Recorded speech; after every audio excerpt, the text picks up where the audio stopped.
Hey, it's Sparky Fifer, 1250 AM The Fan, along with my guy Ryan Horvat, BetMGM tonight, part of the BetQL Radio Network. Follow him on Twitter at Ryan Horvat. Catch him with Nick Ashew and Trista Crick weeknights while you're watching your favorite baseball game or basketball or football, whatever time of season it is. They're always there for you, giving you in-game betting advice and so forth, and giving you, and really, you can also listen to them go through their emotions of the games they bet on as good things happen and bad things happen to their bets, which is always fun. And the guy that I've not talked to forever, and I miss you so much. He is the godfather of fantasy football, our guy, Tom Kessenich, for years and years and years and years and years on WSSP, back from when we started.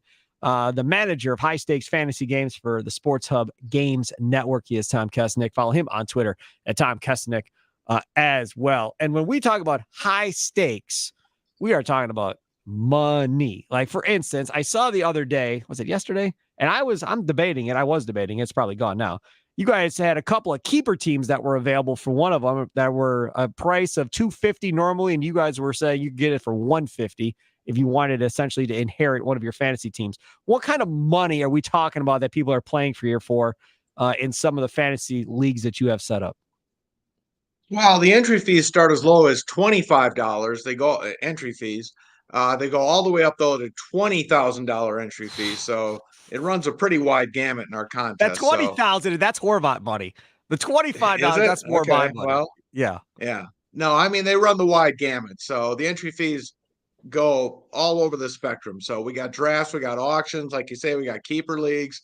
So we offer pretty much anything and everything that the fantasy football and baseball, basketball, hockey, we offer all sports. So right now, of course, we're really gearing up for football. We'll have our live events coming up real soon in New York and Las Vegas. But we've been drafting in football, honestly, Sparky, since February. We launched our football contest the week after the Super Bowl ended. So Wow. we've been going hardcore for football for months. But now, we're really, gearing up seriously for the football season. Obviously, training camp starting in a couple of weeks. So, it's going to get really, really serious now with the start of football coming up, just in a couple of weeks with training camps opening up. Tom, it's funny because I've been playing fantasy football since the fourth grade, and I'll never forget because we played grade school. We were lucky enough where one of my buddy's dads, he actually ran the league, and I'll never forget. Somehow I ended up with Brett Favre and Barry Sanders in the same league. I won it my first year, but we would keep track of the score, pretty much by writing it all down, and it's just changed so much. So, you've been doing this for a long time. Do you prefer, because you brought up, you guys have dynasty leagues, you have keeper leagues. Do you prefer now playing, the traditional leagues, the dynasty type leagues? Are you more into daily fantasy? I have buddies right now that have actually dropped out of some of the leagues because they can't keep up. They would rather play daily fantasy because, if you commit to Christian McCaffrey, Justin Jefferson, because of injuries, whereas daily fantasy, you get to pick a new team every week. Which do you prefer? Which route do you go now? Well, our company at Sports Hub, we do have daily fantasy there called Fanball. So we do have in our company, we do have daily. So if you do like DFS, we do offer that. The National Football Fantasy Championship, which I help run, the NFFC, that is more season long. So I prefer season long because I enjoy the strategy element of, setting your lineups every week, making pickups every week and on the waiver wire. I like the strategic element involved in the season long contest. That to me appeals to me, the general manager aspect of it, drafting and all of that. So I really prefer that. I enjoy DFS, so I will play that. So I get it. I like that. I understand the appeal of that, but for me, I prefer season long because the strategic element of drafting, putting a team together and managing that team over the course of an entire season, that really appeals to me personally. Back in the day, before I had kids, I was in 6-7 fantasy leagues at one point. And you know that. You walked through that with me as I was doing that. You were in way more than I was, 6 or 7. How many fantasy leagues are you in nowadays as you've gotten older and maybe slowed down a little bit, Tom? Slowing, yeah, no, that's the correct way of putting it. No, I'm in far fewer leagues than I used to be years ago. I can't do what I used to do. We're getting older, Sparky. We were talking about that off air before we went on the show. Yeah, I can't do the number of leagues that I used to do. I'm probably in Season-long leagues that I manage, maybe 6 or 7. Oh, way Which less. is You used to far. be like 17 or 20, right? No, yeah, I can't do that. I can't do that anymore. Again, setting fab and managing lineups on Sundays or Thursdays when the week starts, I just can't do that anymore. So it's maybe 6 or 7, money leagues that I'm seriously, focusing on every season. It's probably about 6 or 7. The That's a biggest beautiful change thing. the biggest change I really think in fantasy football the last couple of years is, for a while there was a run on running backs. Now, especially in PPR leagues, you see wide receivers are flying off the board early. So this year, just dive into it. When you look at the board and you see the running backs, you see a Christian McCaffrey, an Austin Eckler who's looking to get paid, a Saquon Barkley who I'm guessing they're going to get something done before week 1. The Giants, I think they have to. That's like 65% of their offense. This year, where are you looking? Are you looking at the receivers like a Justin Jefferson, or are you looking at maybe a Christian McCaffrey? Because I guess my concern for McCaffrey would be, with a healthy Mitchell, maybe he splits some carries. I mean, he's probably going to get the majority, but which way would you go this year? For me, the top of the draft is 2 wide receivers, Jefferson and Chase. That's for me. That if I'm picking there, if I got the number 1 pick, for example, I haven't decided between the 2 of them because I think it's a 1A, 1B situation. I prefer to have the second pick, so I don't have to make that decision. Now, if I had the second pick and somebody took McCaffrey, I got to make that decision, which I don't want to make because I love both of these guys. The quarterback advantage goes to Chase. Obviously, Burrow is just much better than Cousins, but it's a tough call. They're both great. I can't lose, but it's a tough call. I love them both. I agree with you about McCaffrey. McCaffrey is fantastic, and we know how great he is. But I agree with you. If Elijah Mitchell is healthy, he is going to be involved. We saw that a year ago when Elijah Mitchell was healthy. He was very much involved in that offense, and McCaffrey lost touches, and he lost premium touches near the goal line, which was a problem for McCaffrey. When Elijah Mitchell was healthy, Christian McCaffrey was like the 8th or 9th scoring running back in PPR. He wasn't 1 or 2 or 3. He was 8th or 9th in scoring. That's a huge difference. So if you're drafting him 1, 2, or 3, and now all of a sudden he becomes the 8th or 9th running back off the board in scoring, that's a problem. Now, the other thing here with Elijah Mitchell is he can't stay healthy. So that's good news for Christian McCaffrey. But again, you got to factor these things into your rankings and evaluations when you're taking McCaffrey. So at the top for me, it's Chase or Jefferson, and I really don't know which one. So if I was drafting 10 times, I'd split it up. I'd go Chase 5 times, Jefferson 5 times. But if I'm only drafting once, I don't know which way. I'd probably lean Jefferson, gun to my head right now, but I just don't know which way I'd go yet because I love them both. They're both great. Yeah.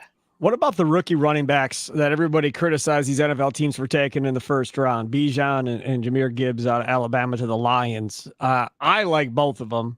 And I was telling my 16-year-old today, I said, I want Bijan in the first, and if somehow or another Jahmyr Gibbs gets to me in the second, I'll take him too. He's like, you're going to take 2 rookie running backs. I said, you're damn right I will. Yes, I will. Because I think both are going to get a heavy workload with both those teams, Tom. I love Bijan too. And yeah, in the first round, without question, I like Bijan. Now, he's going late first round in our NFFC draft. So if I'm picking 8 to 12, 9 to 12 in that range, I got no problem with Bijan Robinson there. Now, Jahmyr Gibbs is going like in the 4th round. So if you like him in the second, you don't have to take him there. That's the beauty of Jahmyr Gibbs. You don't got to use a second round pick on him because he's going a couple rounds later. I do like him a lot. Now, David Montgomery is going to have a big role in Detroit. Keep that in mind. David Montgomery is a good running back. Not great, but good. And remember all those touchdowns Jamal Williams scored a year ago? Yeah. That's David Montgomery's role now. And Montgomery's a much better running back than Jamal Williams is, without question. So he's going to be their lead running back. He's going to be their goal line running back. Jahmyr Gibbs is going to be the passing game running back. They're going to use them both, and they're going to be able to split Jahmyr Gibbs out, use him as a wide receiver. Keep in mind, Jameson Williams is gone for the first 6 games of the season. He's going to be suspended. So they're going to be able to use Gibbs in the passing game a lot with Amon-Ra St. Brown, and use Gibbs out there in the passing game, keep Montgomery in the backfield. So they're going to use Gibbs, I think, a lot. Remember how the Saints used to use Reggie Bush back in the day? Yeah. as a satellite running back, I think you're going to see a lot of that with Jahmyr Gibbs. Tom, how do you feel about Tony Pollard coming into the season? Because he had to split carries with Ezekiel Elliott like the last couple of years. I didn't understand that. Now Zeke's gone. I feel like last year, was really his breakout year. I believe he finished running back 8. And now he had that injury, but still, man, he had 12 touchdowns, over 1,300 yards. How do you feel about him coming into the season? Because he's got the injury, but he's the lone back now in Dallas. And I think that offense is going to be pretty good. Yeah, I like him a lot. Agree with you completely. I never understood their usage for him because he's clearly a better running back than Elliott was the last couple of years. Love Tony Pollard. Again, he's going like late second, early third in our draft. So if you do draft, if you get like an early pick, 1 or 2, and you do get one of those top 2 wide receivers, you can pair them with Tony Pollard and then come back and maybe get a good wide receiver again to get 2 good wide receivers and Tony Pollard. I like that start a lot in a draft. So I love Tony Pollard. I think he's a terrific running back. The concern I would have, and it's mild, is if the Cowboys do re-sign Elliott before the season starts. Now, I don't think, even if they do that, I don't think Elliott has the same role he's had in the past couple of years. I think the backfield belongs to Tony Pollard. So I'm not overly concerned about that, but I think it's a mild concern. But I do love Tony Pollard a lot. And then one more guy I wanted to ask you about, because he's probably going to have the backfield to himself now with no Kareem Hunt. Nick Chubb, I see a lot of people betting him offensive player of the year, but some of these fantasy boards, I see him as the 6th, 7th, even 8th running back off the board. Where are you at with Nick Chubb, especially with Kareem Hunt gone this season? I love, first of all, he's a great running back. Yeah. Terrific running back. The problem with Nick Chubb is they do not use him in the passing game at all. He's only had 1 season in his career with more than 20 receptions, and that was 36, which isn't a great increase. And even when they weren't using Kareem Hunt last season, late in the year, when Watson came back, they weren't using Chubb in the passing game. So I don't think you can just all of a sudden go, well, Kareem Hunt's gone, they're going to throw more to Nick Chubb. I don't think we can extrapolate that. So I don't see Nick Chubb's role changing a great deal. Again, terrific running back, maybe top 2 or 3 in the game, but just not a guy who catches a lot of passes. So from fantasy, I just don't feel great about the guy. Love him as a talent, but for fantasy, he's going to rush for a lot of yards, probably score a decent number of touchdowns. He usually gets, 10 or 12, but he's not going to get you the receiving yard number that you want for an elite RB1. So like him a lot, just don't feel great about him as an RB1. Would like him more in the 3rd round than in the 2nd, where he typically goes. Talking with Tom Kessenich, manager of high stakes fantasy games for the Sports Hub Games Network. Follow him on Twitter at Tom Kessenich. Of course, the godfather of fantasy was his nickname on the Wendy's Big Show back in the day on SSP. Don't forget, you can download Current and Long on your Odyssey app or wherever you download your favorite podcast. Also can check it out on the Odyssey Sports YouTube page as well. I want to bring up, since we're talking running backs, I want to bring up another one, because I've been doing these little mock drafts on the ESPN website or whatever else, and he's ranked very high. And I'm a Colts fan as well as a Packers fan, as we all know. And Jonathan Taylor is one that I don't know, man. I don't know where I'm at on him. That offensive line was trash last year. Now you have a rookie quarterback coming in who runs the ball better than he passes the ball by all indication in Richardson. Pittman is nice, but he's not Chase or Jefferson as far as how talented he is necessarily at this point. So where do you like Jonathan Taylor this year? Well, I do like him a lot. Right now he's going mid to late 2nd round in our drafts, but there was a lot of concern about the ankle injury coming off last year. Now the Colts did clear him physically on Monday of this week, earlier in the week, so that's good news. Now here's the positives for Taylor. First of all, they've upgraded their offensive line. That's good news. And they were a good offensive line going into last season that just disappointed. Yep. So I think their line's going to be better. Second of all, mobile quarterbacks tend to help running backs.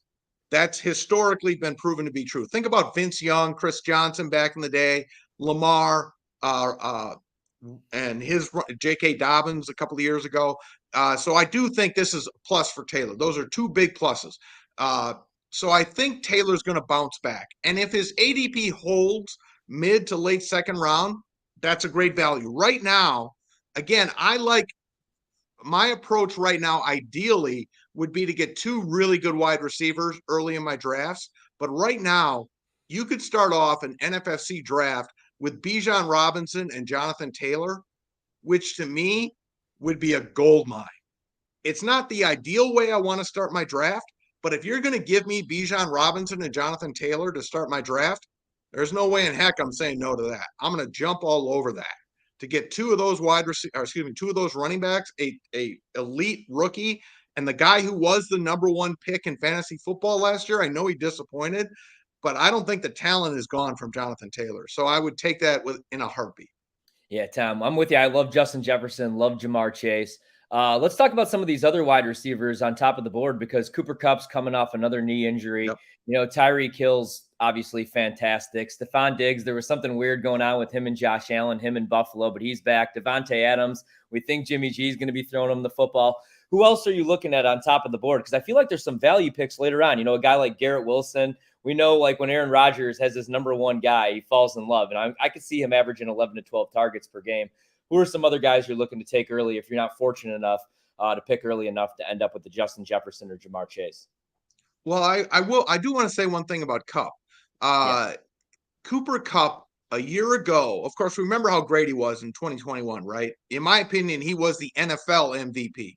He should have been the MVP, not Aaron Rodgers. Should have been Cooper Kupp. Before his injury last season, he was putting up the same numbers that he had in 2021. That's the season Cooper Kupp was having. And I think people kind of forgot about that because he gets hurt, Matthew Stafford gets hurt, and the Rams just go to hell, right? They just completely implode. Everything goes wrong. Now he's healthy. Stafford's healthy. Now they got questions. Their offensive line's not good, but we know when Matthew Stafford's back there and Cooper Kupp's out wide, we know where the ball's going, right? It's going to Cooper Kupp, and we know defenses can't stop that. That's been proven. It's been proven for a year and plus. It was proven in 2021 when they won the Super Bowl, and it was proven last season. Defenses can't stop the ball from going to Cooper Kupp and going to Cooper Kupp a lot. So you can make the argument that Cooper Kupp should be the number 3 pick in fantasy football this year, and he could be the number 1 player overall in fantasy football this year. So keep that in mind, and you're not drafting him there, right? Nobody's taking Cooper Kupp number 1. Yeah. So keep that in mind when you're picking 4 or 5 this year, and Cooper Kupp sitting there on the board. Okay, that's all I'm going to say about Cooper Kupp. So now you get into the second round, and those wide receivers are on the board, and you got Garrett Wilson, you got Waddle, Devontae Smith, Chris Olave. It's a deep, deep, deep position this year. So there's a lot of really good wide receivers that you can get. So remember that. Deebo Samuel is a guy I love. And you don't have to pay the second round price for Deebo this year. You're paying a 4th round price for Deebo this year. Calvin Ridley is a guy I absolutely love this year. Yeah. The reason why, a couple of reasons. Number 1, doesn't have to be the guy in Jacksonville like he had to be in Atlanta when Julio was gone. So I think without that pressure of being the one guy with all the talent he's got and a more emerging Trevor Lawrence, a good coach in Doug Peterson, target Calvin Ridley. I love Jerry Jeudy in Denver. Jerry Jeudy balled out last season with Russell Wilson playing like absolute horse manure. Yeah. With Sean Payton, if Russell Wilson improves even the slightest bit, Jerry Jeudy's going to be even better. So there's a couple of guys going a little bit later in drafts I like a lot this year. Okay, so I want to take another angle to this wide receiver thing because we talk about, Waddle or Tyreek Hill, but you got to do that's a concussion away from being toast. And then how does that change the value of those 2 guys? Cooper Kupp, Stafford, banged up as always. Don't know how healthy he's going to be. For me, I kind of think about that type of thing. If I'm going to take Waddle or Tyreek Hill early, it's okay. But what if Tua gets hurt? Because again, he's a concussion for maybe the career being over, depending on how bad the next concussion is at this point. Does that ever go through your head before you make a pick as far as the quarterback's throwing the ball in the health situation? Of course, but there's going to be risk with a lot of picks. There's risk with McCaffrey, right? Yeah. I mean, how much risk was there with McCaffrey last season? Because he hadn't been able to stay healthy for how many years in a row, but he did stay healthy last season, and that paid off for everybody that took him with a top 3 pick last year. A lot of people were taking him number 1 overall. and it paid off. So yeah, there's no question there's risk with Hill and Waddle because of what we saw with Tua last season. No question about that. There's risk with a guy like Debo because he's had issues with durability, but that's baked into his ADP this year. It's not baked into the ADPs with Hill and Waddle. I agree with you completely. So yeah, but there's going to be risk in fantasy football. But when you're playing in fantasy football, and especially in the NFFC where you're playing for a league that's got these big grand prizes like we have with, our prime time, for example, it's got $250,000 grand prize and so forth. You're playing for these big grand prizes, so you're willing to assume that risk, right? You're not necessarily playing it safe because you're not going to win if you're playing it safe. You've got to take some chances here. Now you can't go crazy and just, bust out the 80, throw the ADP completely out the window and go nuts. But I do think you've got to take some calculated chances at times and draft the talent. Tyreek Hill, supremely talented. Jalen Waddle, terrific talent. So I think you trust the talent and then you understand, yes, there's risk involved with Tua, but I got to take that risk because Tyreek Hill is so darn good. He could win me 250,000 if I take him in the first round. What round do you start looking to take a quarterback, and who are some that you should look early on? Obviously you have Jalen, I even like Anthony Richardson, especially if he's the week one starter, just because of what he could give you, with this rushing ability, maybe off the bench. But, what round and who are you looking at early this year? Well, that's the biggest change in fantasy football drafts this year. Yeah. The elite quarterbacks are going earlier than ever before. The top three quarterbacks right now, Mahomes, Hurts, Josh Allen, are going in the first two rounds. We have not seen that in fantasy football in years. Patrick Mahomes is a first-round pick. Hurts, Allen going in the second round. All three are going in the top 20 of our NFFC drafts. Again, we haven't seen this in years. And then the next three guys are going usually before the end of round 4. So again, we have not seen this in years. So that's a massive change in fantasy football drafts. So again, I think you have to get one of these top 6, 7 guys. That's my approach this year. So it's changed how I'm building my drafts and how I'm building my rosters this year because I've historically been a wait on quarterback guy, but I'm not doing that this year. I want to get one of those 6, 7 guys. I was talking about this on our Sirius show. I've talked about it on Twitter as well. My guy this year is Justin Fields. That's the guy I'm going after. Oh, God. Because I think of the 6 or 7 guys, yes, he's the guy who's being priced the lowest. I'm not going to get Mahomes because I'm not going to draft quarterback in the first round. Okay? Yeah. So of this 6 or 7 guys, Fields is the one who I think's got the elite talent, but he's the one who's being priced the lowest. Okay? I love Joe Burrow, for example, but I'm not sure I want to spend a second or third round pick on a quarterback. But I can get Fields 3 or 4 rounds later.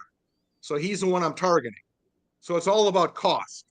It's not necessarily the guy I think's the best of the group. Mahomes is the best of the group, but I'm not going to spend the first round pick. See what I'm saying? Yeah. No, I'm glad you went with Fields because, you look at, quarterbacks with 20-yard runs last season. He went for over 1,000 yards rushing, and you figure, the only regression I could see, I think Fields only gets better. I think the only regression would come maybe from the rushing numbers, and that's only maybe because the passing numbers go up because I love DJ Moore. I feel like DJ Moore. Where are you at with DJ Moore? One quick follow. Is he a later round guy in that offense? He's very talented, but again, they're not a high octane passing game. They're not going to be there. They don't want him throwing the ball 30, 35 times a game. But I think they will be better in the passing game because they have him. I love Darnell Mooney. He's very talented. And they got Cole Kmet. So they got 3 really good options in the passing game. So they need Fields to just be better. And I think he will be. So if they improve a little bit in the passing game, which I think they will, that should offset any regression, if there is any, in his rushing output. Now, the good news for Fields is he will be Justin Fields for an entire season. For whatever reason, and I don't know what the reason is, they didn't let him be Justin Fields for the first month or so of the season last year. For example, the first Packers game, he wasn't Justin Fields. I don't know who that guy was in the quarterback, playing quarterback for them, but it wasn't Justin Fields. And if it had been, the Bears probably beat the Packers that night. because it wasn't Justin Fields playing quarterback for the Bears, but, and remember that game was closer than the final score indicated. But anyway, Fields playing Fields ball with better wide receivers now should be a better situation for him fantasy-wise. He topped 200 yards passing twice all of last year. It has to be one of the worst passing quarterback years ever in the history of the National Football League. He had one NFL wide receiver to throw the football to.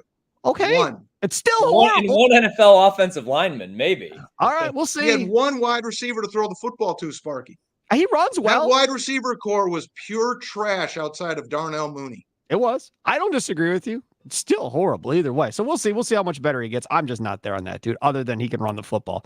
And the same thing, with Anthony Richardson. We'll see if he can throw the football one way or the other coming into the season other than running it. All right, I want to switch over. Sparky. Yeah. Tim Tebow was a quarterback one in fantasy, and he was absolute garbage as an NFL quarterback. Agreed. Yeah, I know. I know the difference in fantasy as far as he can run the ball, so you draft him. I'm just saying. You said they don't want him throwing the ball 30, 35 times a game. I wouldn't want him throwing the ball 20 times a game at this point. Okay, let's talk a little bit about the tight end position here. We only got a few minutes left because we haven't really got into the tight ends, and I know there's a lot of people wanting to know. Okay, so obviously we all know Kelsey's going one. Yep. Fine. Okay, after that, now where's the run on tight ends coming when you get into the draft, and who's that next group? Well, it begins with Mark Andrews, who's going about 30 picks after Kelsey. And then again, you got tiers here. And because tight ends is really such a cluster. And it was last season after Kelsey. If you didn't have Kelsey, you were pretty much throwing darts at the board. So you got Andrews, you got Hawkinson, and then you got another drop. After Hawkinson, you got about a 2-round drop until you get to Kittle and Waller and Pitts and Goddard, Engram. I mean, it's a dart throw. I mean, that's what it is. I mean, for me, what I'm doing is I'm pretty much waiting on the Waller, Pitts, Goddard, Engram group. That's the group I'm going to be diving into. I'm not, and I mean, unless I get like a 5th, 6th, 7th pick, and then I'll be in on Kelsey. But if not, if I don't get Kelsey, I'm waiting about 60 or so picks and going after the Waller, Pitts, Engram, Goddard group. That's going to be I'm not going after Andrews. I love him, but I'm not drafting a tight end there. I like Hawkinson a lot. Probably not going there. So I'm going to be waiting, until I get to about pick 60, 70 and going after that Goddard, Waller, Engram group. So pretty much if I can't get Travis Kelsey, it's a waiting game. I guess since it's a Packers podcast, I should probably ask you, a lot of people are going to want to know where to take Christian Watson, what to make maybe of Romeo Doubs, because all the reports are that's Jordan Love's guy. They got a bunch of rookie tight ends. Is there anybody that, that you would, who are you looking at? Aaron Jones. The thing that concerns me about Aaron Jones is he never gets the touches, but maybe now that Rodgers is gone, he'll get more touches. AJ Dillon, who are you looking at in your draft from Green Bay? Well, I know what I think LaFleur should do. He should build the offense around Aaron Jones. Yes. But I don't know if he will. Aaron Jones is their best offensive player, and it's not even particularly close, in my opinion. And he should get the goal line touches again because he's one of the best goal line running backs in the NFL. So whether that happens remains to be seen. But I do like Aaron Jones. I do think the touchdowns come back. I do think he should be more involved in the passing game. So I like him. And again, he's going about 50, 51, or 52 picks into the draft. So I think there's value. He's going later than he was going a year ago. So I think there's value. I like Christian Watson. I don't like where he's being drafted. I'd rather wait about 3 or 4 rounds later and take Dobbs. So I think of the two, Dobbs is the value. I don't like Christian Watson because I think he's going ahead of better wide receivers than him. So to me, Romeo Doubs is the value play. I'm not in on the rookie tight ends. Rookie tight ends almost never produce in fantasy. I certainly wouldn't want to tie myself to a rookie tight end with a first-year starting quarterback. So to me, and A.J. Dillon, no, A.J. Dillon is a touchdown-dependent running back. Yes. So I have no interest in him, really. So to me, I think the values in this offense, and Jordan Love, I guess as a quarterback 2, I guess if you want to throw a dart, okay. But no, I have no real interest there. So to me, the values are Aaron Jones and Romeo Doubs. Oh, one quick follow, actually. What about Aaron Rodgers and anybody? What do you think he's going to look like this year? No? I have no interest in Aaron Rodgers with the Jets.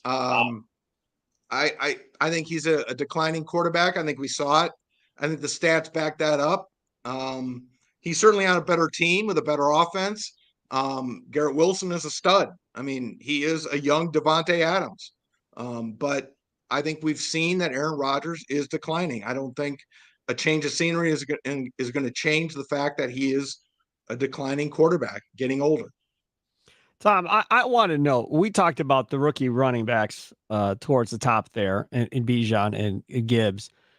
Any other rookies that you like in the upper half of fantasy drafts that are going ADP wise pretty high? Well, they're not going necessarily very high, but I mean, I love Jordan Addison. Jordan Addison in Minnesota, yeah. I like him a lot. He should walk in and be their number 2 wide receiver. Now, number 3 in the passing game. I mean, clearly Jefferson is 1 and Hawkinson, I think, will be 2.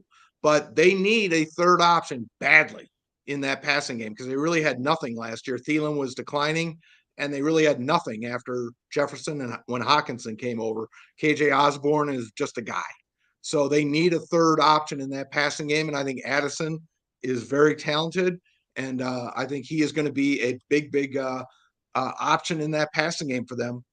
And then Smith-Njigba in Seattle. Now, he's going to have to fight for targets, right? Metcalf and Lockett are terrific, one of the best wide receiver tandems in the NFL, but he is also very talented. Now, again, they're not an offense that wants to throw the ball all over the field. We know who Pete Carroll is, but Smith-Njigba is very talented, so I think he's going to get his options there, but I don't like him as much as Addison. I think the Vikings are going to throw the ball a lot. So to me, Addison's a guy that I would absolutely be targeting in drafts this year. Tom Kessenich, manager of high stakes fantasy games for Sports Hub Games Network, the godfather of fantasy. Follow him on Twitter at Tom Kessenich, a great follow. And you also have a radio show, like you mentioned earlier. Go ahead and give that a plug. Yeah, we're on every Wednesday night from 10 p.m. Eastern to midnight on Sirius XM, so Fantasy Sports Network. So if you want to hear us every Wednesday night, give us a listen, and we do our best to keep things entertaining throughout the fantasy sports season. So every Wednesday night. During the season, are you taking lineup questions like you used to do on the Big Show on that show, or no? No, we don't take phone calls on the Sirius show. That's a mistake. Grumpy Tom is the best Tom with these callers. Are you kidding me? That was the most entertaining part of the week for us. I can't be grumpy on Sirius. I leave that for others. Well, Tom, but besides, I'm very cheerful. I'm such a happy guy. You are, yeah. And you still stalking Jessica Alba in your free time? Is that still something you're doing? That was never proven. That was never proven in a court of law. Follow him on Twitter at Tom Kessenich, manager of high stakes fantasy games for Sports Hub Games Network. I miss him so much. Enjoy the rest of your day, everybody. Have a good one. Toodles.